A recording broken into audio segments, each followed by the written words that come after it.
Hello. आज हम कर रहे हैं स्टैटिस्टिक्स का chapter 1 testing of hypothesis and large sample test. Last videos में मैंने आपको दोनों मेथड समझा दी थी, दोनों मेथड एकदम क्लियर हो गई होंगी। आई होप हम सेकंड मेथड के और एग्जांपल्स ट्राई करेंगे। चलिए ठीक है, हम आगे बढ़ते हैं।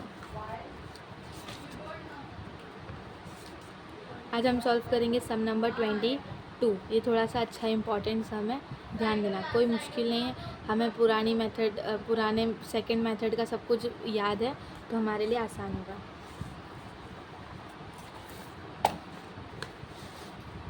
हमें बोला है in a certain factory there are 2 independent process. अब यहाँ पे बोला है 2 इंडिपेंडेंट, मतलब इस 2 मीन है, इसलिए हमारी ये सेकंड मेथड है, हमें पहचानना होगा। Process manufacturing the same item, the average weight in sample of 250 item produce from one process. ये भी हमारी पहली प्रोसेस में 250 आइटम प्रोड्यूस हुए, तो ये 250 हमारे लिए n हो जाएगा। तो हमारा N1 इज इक्वल्स टू 250 हो जाएगा। अब आगे पढ़ते हैं। Is found to be 120 grams with SD 12 grams. हमारा अब ये 120 एवरेज वेट है, तो एवरेज यानी x⁻1 इज इक्वल्स टू 120, और एस डी हमारा डेल्टा होता है। डेल्टा 1 हमें कितना दिया है? 12।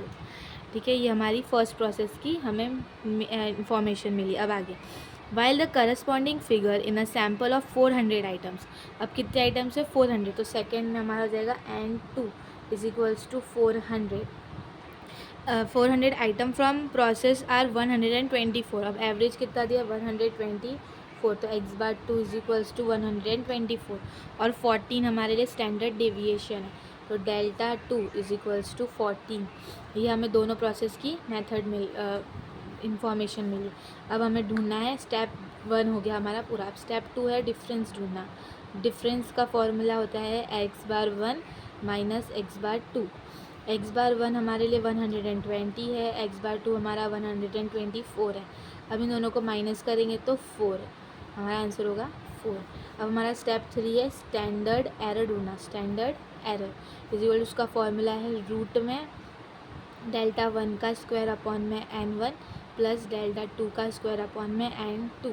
अब इसको सॉल्व करेंगे तो हमारा डेल्टा 1 12 है, 12 का स्क्वायर कर देंगे तो 144 हो जाएगा। N1 कितना है? 250, तो 250 प्लस डेल्टा 2 14 का स्क्वायर कर देंगे तो 196 अपॉन में हमारा N1 है, N2 है 400, तो 400 इज इक्वल्स टू, अब इसको सॉल्व करेंगे। अब इसको कैल्सी में डिवाइड करेंगे तो हमारा आएगा 0.576, और प्लस इसको करेंगे तो हमारा आएगा 0.49। अब इन दोनों को प्लस करके कैल्सी में रूट प्रेस कर देंगे तो हमारा आएगा 1.0325। ये हमें मिल गया हमारा स्टैंडर्ड एरर। अब हमारा फोर्थ स्टेप है ZC ढूंढना। ZC का फॉर्मूला है डिफरेंस अपॉन में स्टैंडर्ड एरर। हमारा स्टैंडर्ड एरर कितना है? 4, डिफरेंस कितना है? 4, स्टैंडर्ड एरर है 1.0325, तो हमारा आंसर हो जाएगा कैल्सी में डिवाइड करने पे 3.87। ये हमको मिल गया स्टैंडर्ड एरर। अब हमारा क्या, हम अब यहाँ इसमें देखेंगे तो हमारा ZT, यहाँ पे हमें कुछ बोला नहीं है, तो एज़ पर 1% बोला है हमें। 1% का हम यहाँ पे हमें बोला है सिग्निफिकेंट ऑफ 1%, 1 लेवल, तो अब यहाँ पे 1 पे बोला है, तो हम देखेंगे हमारा 1 पे कितना है।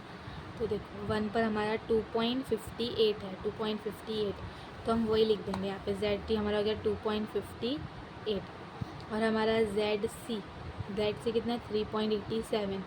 कौन बड़ा है? ZC बड़ा है, ZC इज़ ग्रेटर, तो हमारा जो सैम्पल है वो रिजेक्टेड हो जाएगा। क्या हो जाएगा? रिजेक्टेड। आई होप आपको ये सम समझ आया होगा। ये है सम नंबर 22।